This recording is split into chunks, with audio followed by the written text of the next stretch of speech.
Vamos para a nossa terceira aula. Na última aula, a gente estava vendo como a questão da criatividade e da inovação são coisas preponderantes nessa nova sociedade, nessa nova era que a gente tem presenciado, tá? E aí, a gente viu de que a gente está criando milhões de conteúdos, bilhões de informações, inúmeros dados, e aí o que é que a gente produz que seja relevante? Como é que a gente faz algo que é relevante e que seja de interesse social? Então, quando a gente trabalha com marketing, principalmente marketing digital, onde a quantidade de informações é gigantesca, a gente tem que se atentar para criar aquilo que realmente as pessoas se interessem. Como eu disse, que não seja algo que seja apenas um banner para ser clicado, tá? E aí, marcar presença na web é um desafio para todas as marcas. Então, todo mundo parte do mesmo princípio, todo mundo parte na corrida de uma mesma linha de que o que é que a gente vai produzir. Todo mundo está nesse mesmo barco. Com a quantidade de informações disponíveis, encontrar alguma coisa relevante é quase como achar uma agulha num padeiro, um palheiro. Estamos perdidos? Não. Por essa razão que o marketing digital está cercado de técnicas e ferramentas que auxiliam os profissionais a encontrar e conquistar seus consumidores, e é isso que a gente vai ver nas próximas duas aulas. A gente vai ver agora nessa aula conceito mais técnico de marketing, tá? E depois a gente vai ver conceitos e ferramentas do marketing digital. Porque independente de onde o marketing esteja, no digital, no offline, ele vai continuar sendo marketing, tá? E aí, para cada tipo de ação, precisamos do canal específico, do conteúdo correto, das ferramentas adequadas e de muito conhecimento para juntar tudo isso e obter um resultado esperado. Então, a gente precisa ter um canal, a gente precisa ter conhecimento desse canal, o conteúdo correto e quais as ferramentas que a gente vai utilizar para poder nos comunicar com os consumidores finais. Imagine que você tem um desafio para ser encontrado pelo consumidor do seu produto na hora certa, no momento propício em que ele faz a sua conexão com a internet. Então, esse é o desafio diário de um profissional do marketing digital. Seja buscar por produtos, para ler notícias, para se relacionar com os amigos através de uma rede social ou para matar a curiosidade a respeito de algum assunto, e assim por diante. Se a comunicação invade o espaço do consumidor sem que ele tenha permitido, elas vira spam. E aí, enquanto ele não confia na marca, todo esforço de chegar até ele pode se tornar apenas um ruído. Então, percebam lá, em teoria da comunicação, não sei se vocês viram, a gente tem uma estrutura entre o emissor, o canal e o receptor. E aí, quando a gente tem qualquer coisa que obstrua essa comunicação entre o emissor e o receptor, a gente tem um ruído. A mesma coisa acontece quando a gente está trabalhando no marketing digital. E enquanto o consumidor não confia na marca que a gente está falando, que a gente está se comunicando, todo esforço para chegar até ele vai virar apenas um ruído. Então, não importa apenas que sua mensagem chegue até ele, mas que ela chegue de forma mais confiável e da melhor forma possível para que esse consumidor realmente se atraia e se interesse pela sua marca. Então, lojas virtuais lutam com suas margens de negócios cada vez mais apertadas para atrair, vender e manter um relacionamento constante. É, é o que acontece naturalmente com a maioria das empresas na internet. Quantas vezes você consegue receber um conteúdo, você para ver a mensagem daquela determinada marca, mas você simplesmente não compra, você simplesmente não interessa, deleta, muda, exclui, fecha a página, enfim. Porque ou você realmente não tem um interesse, ou a forma como chegou até você não foi atrativa. Então, marcas já estabelecidas criam canais que permitem a conexão dos seus clientes, mas é ele quem escolhe o canal pelo qual quer se conectar. O consumidor deixa de ser um mero leitor de conteúdos e passa a ser um gerador com opiniões, resenhas, produtos, elogios, reclamações e muitas ideias. E aí eu deixei para vocês o link desse prosumer, que é o consumidor 2.0. Então, perceba, aquela revolução tecnológica que a gente viu lá atrás com o digital, além de vários outros benefícios e além de várias outras mudanças, ele também tornou o consumidor um ativo na relação. Então, antes, o consumidor era apenas alguém passível de receber as mensagens. Então, através das mídias clássicas, televisão, rádio, jornal, em que ele apenas consumia o que estava sendo veiculado, o que estava sendo publicado, nessa nova era ele também é um construtor, ele também é um criador, ele é um ativo dentro da relação. Então, um consumidor pode ser o seu maior garoto propaganda. Então, parem para pensar na propaganda da década de 90, o quanto de garotos propagandas que fizeram sucesso, do Bombril, Casas Bahia, enfim, teve infinitos. E hoje em dia, a gente não vê mais essa imagem do garoto propaganda, por quê? O garoto propaganda hoje é o próprio consumidor, porque cada um deles tem uma voz ativa e pode reclamar.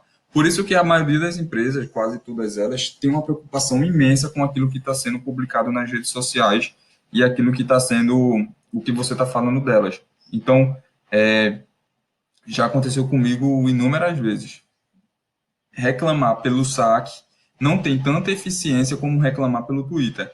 Então, teve uma vez que eu comprei um livro na estante virtual e aí eu liguei e não consegui resolver e tal. Só bastou eu postar a minha queixa no Twitter e prontamente eles entraram em contato, resolveram e tal. Outra forma de reclamação que tem muita eficiência é no Reclame Aqui. Não sei se vocês já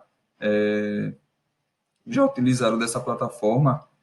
Você posta, você faz a sua reclamação e prontamente ele já entra em contato com você e tal. Por quê? Esses canais, eles sabem que são pontos de influência na hora do consumidor comprar qualquer coisa. Eu, por exemplo, a primeira coisa que eu faço quando eu vou comprar qualquer coisa pela internet, digito lá, reputação da Casas Bahia, e vejo como é o relacionamento deles no digital, online, e vejo se eles atuam da melhor forma possível para ir me decidir na hora da compra, tá? Mas isso a gente vai ver lá na frente, quais são os fatores que interferem na decisão de compra e de poder de compra do consumidor. O acesso à internet no Brasil já superou a marca dos 100 milhões de brasileiros. Isso é um dado de 2015. Hoje, provavelmente, esse número é muito maior, ou seja, a gente tem acesso, apesar do Brasil ainda ser um dos países mais com mais retardo do acesso à internet, a gente já tem milhões de pessoas que todos os dias utilizam a internet de alguma forma. Inclusive, utilizam mais a internet que os meios broadcast, são aqueles meios de comunicação de massa como a televisão. Então, domicílios com acesso à internet em 2014, 36,8 milhões, ou seja, 54%, 55, né? Por cento da população, em 2015, 39,3 milhões, 57,8%. O acesso à internet via computador caiu de 76 para 70,1% dos domicílios. Em contrapartida, houve um crescimento na conexão de internet via smartphone de 84,4% para 92% dos domicílios. É uma tendência natural mundial, inclusive. As pessoas deixam de usar mais o computador para utilizar mais os smartphones. Por quê? Os smartphones hoje são praticamente celulares menores que você consegue colocar dentro do bolso e ter acesso em qualquer hora. Por isso, o acesso pela internet no celular está se tornando maior do que no computador. Porque no computador tem todo aquele ritual de abrir, sentar, abrir o computador, iniciar e tal. Então, essa demora, e diante do cenário tão veloz e tão ágil, as pessoas utilizam muito mais o computador. Eu praticamente utilizo o computador apenas para utilizar minhas ferramentas de criação que eu não consigo fazer no celular. Mas reuniões, escrever e-mail, despachar, fazer qualquer coisa, negociação, é tudo pelo celular. É muito melhor fazer pelo celular do que pelo computador. E aí o uso da internet se expande em todas as classes sociais e torna o marketing digital primordial para qualquer tipo de empresa. Então, quanto mais a gente utiliza o computador, quanto mais a gente utiliza o celular, a internet, então maior é a importância do marketing digital, que é para ligar o consumidor às empresas. tornou-se imprescindível entender como os consumidores querem usar essa tecnologia para se manter conectados 24 horas por dia. E aí, com tantas ferramentas e tecnologias, o profissional de marketing se vê desafiado a conhecer uma grande gama de terminologias empregadas no mercado de marketing digital e também as técnicas e ferramentas empregadas nesse novo cenário. Então, a gente vai partir, vai dar um passo atrás, como num jogo de xadrez, vai voltar um pouquinho para ver conceitos de marketing puramente dito. Como eu disse, independente de onde ele aconteça, no virtual, no analógico, na mídia externa, na mídia interna, enfim, marketing é sempre marketing, então é por isso que é importante a gente saber o conceito e as definições do marketing para depois a gente partir para o marketing digital. Então, quando a gente fala de marketing digital, estamos falando de marketing que já conhecemos aplicado ao ambiente digital, logicamente. E por isso é importante que tenhamos claro todos os princípios e conceitos do marketing tradicional para entender a sua essência. E aí, o pai do marketing, né, Kotler, ele diz que o marketing é a atividade humana dirigida para satisfazer necessidades e desejos por meio de troca. Tem um espaçozinho ali. Então, qualquer necessidade dirigida para satisfazer esses desejos através da troca, Kotler ele define como marketing. No meio ambiente, no ambiente digital, isso não é diferente. Precisamos conhecer os desejos do nosso público-alvo para satisfazê-lo. E eu deixei aí um link para um artigo sobre o comportamento do público nas redes sociais, que ele fala que quando montamos qualquer estratégia de marketing, seja ela digital ou não, o prosumidor será sempre o centro de qualquer decisão. E aí não está escrito de forma incorreta não, tá, pessoal? Foi escrito dessa forma mesmo para falar daquele consumidor que é proativo, que ele vai atrás. Então, o consumidor será sempre o centro do destaque da decisão. Um processo de troca, como sugerido na definição de Kotler, pressupõe pelo menos duas partes envolvidas. Essas partes devem ter algo de valor uma para a outra. Por exemplo, as marcas ofertam seus produtos e os consumidores compram para satisfazer os seus desejos. Então, no processo de compra, tem que haver interesse em ambas as partes. O consumidor, pelo produto, e a empresa em ganhar dinheiro através da disposição daquele produto. Então, um modelo de negócio que tem feito bastante sucesso e que não que fugiu dessa lógica é que a gente chama hoje de economia colaborativa. Ou seja, o que a gente tinha antes com o serviço ofertado de tráfego, transporte público, transporte em geral, né? Não necessariamente público. A gente tinha uma empresa que ofertava o serviço de levar você, por exemplo, para a Bahia. A gente tinha um consumidor interessado em se deslocar para a Bahia e aí a gente se interagia através dessa relação de consumo. O que é que empresas colaborativas desconfiguraram isso? Eles pegaram pessoas que tinham, por exemplo, tráfego, ônibus não, né? Mas carro, por exemplo, se você queria se deslocar de locais mais perto. Pegaram pessoas que tinham carros e colocaram elas para ser empresas para oferecer esse serviço e ganhar dinheiro nessa transição. Então, o Uber é um exemplo em que tem um número de frota enorme, mas que necessariamente não tem nenhum carro. Então, as empresas colaborativas eles desconfiguraram esse sentido de empresa e consumidor, essa relação. No ambiente digital, esse processo é o mesmo, só que ocorre através de outros meios. Muitas vezes, esse consumidor, que é o mesmo que é impactado pelas mídias tradicionais, pode apresentar outros comportamentos antes limitados pela falta de canais de comunicação entre ambos.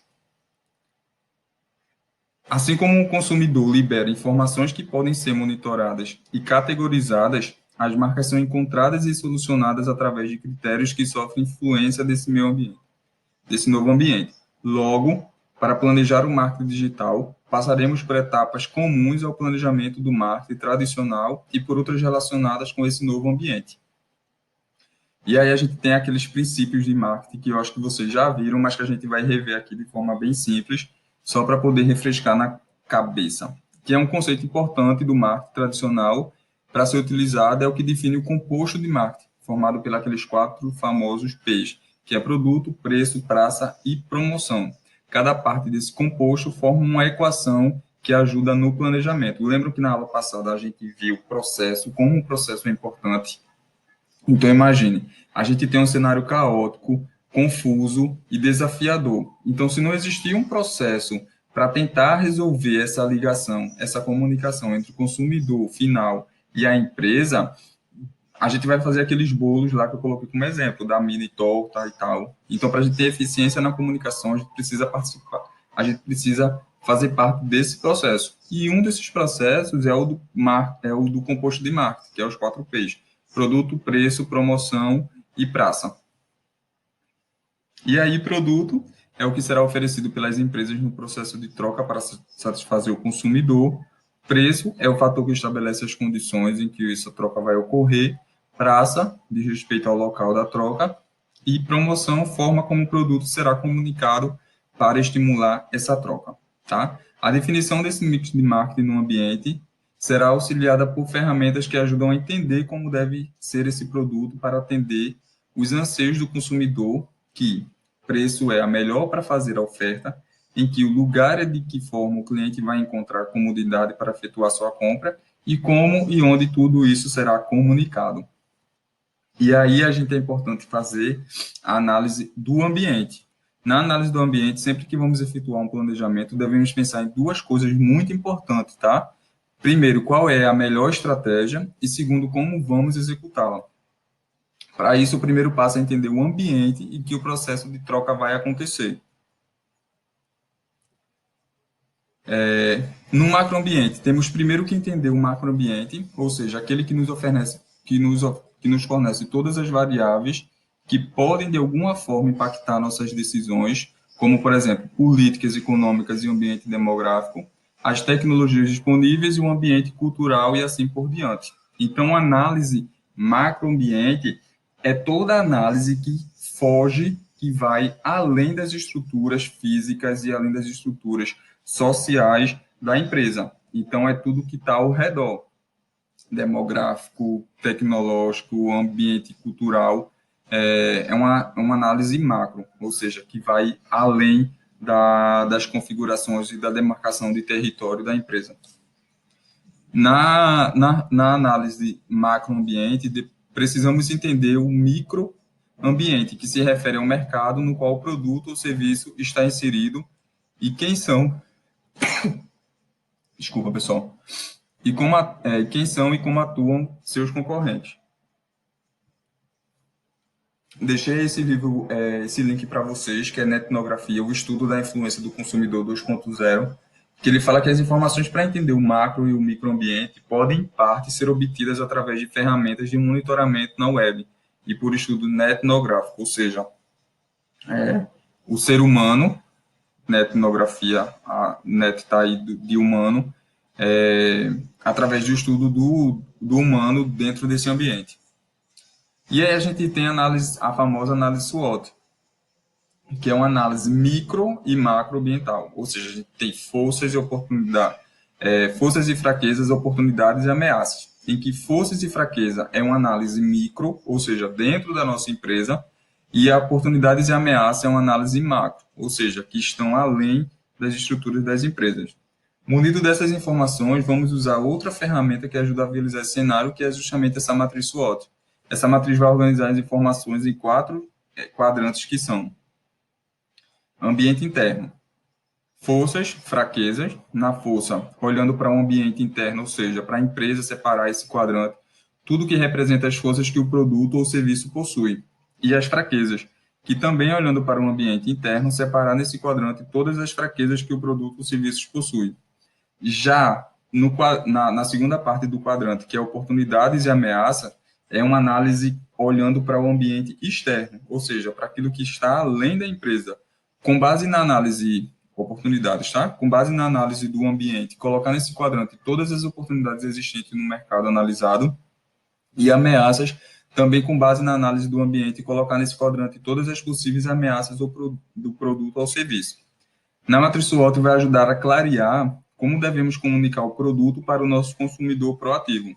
Por exemplo, se temos um produto cuja força é realmente um diferencial no mercado em que ele está inserido, devemos usar esse diferencial na comunicação.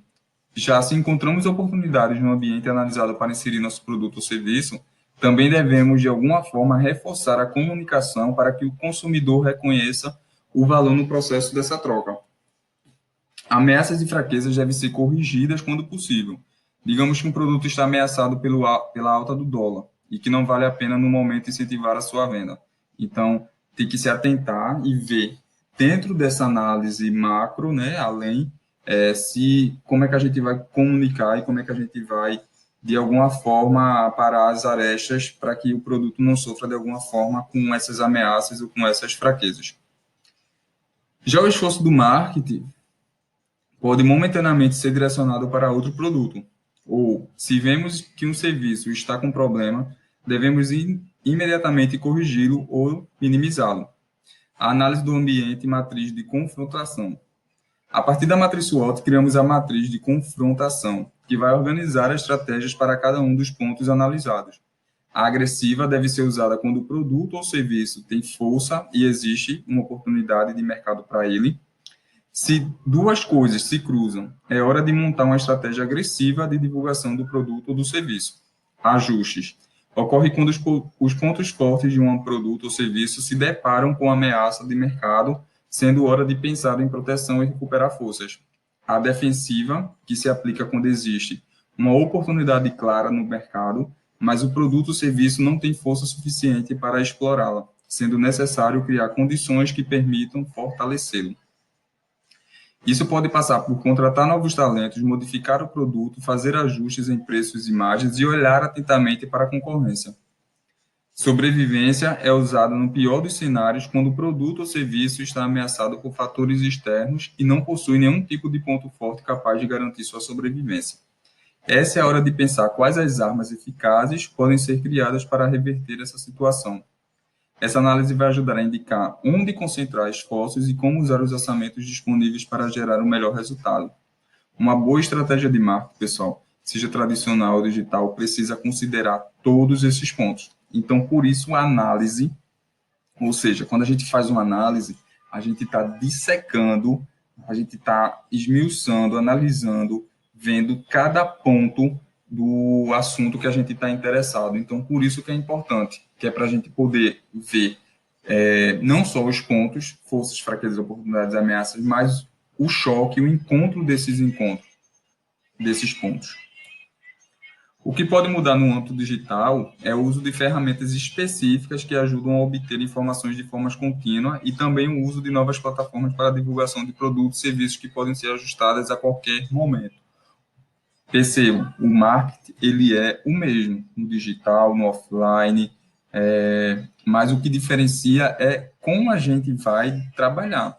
No digital, as ferramentas utilizadas são diferentes das que a gente utiliza no off, certo? Todos os conceitos de marketing tradicional serão aplicados no planejamento do marketing digital. Então, por isso essa importância, essa base do marketing tradicional, do marketing geral, porque eles não diferem do marketing digital. Na verdade, tudo que a gente utiliza no marketing, a gente vai utilizar dentro do marketing digital. Terminologias do marketing digital. É comum nos depararmos com termos desconhecidos quando iniciamos o trabalho no marketing digital.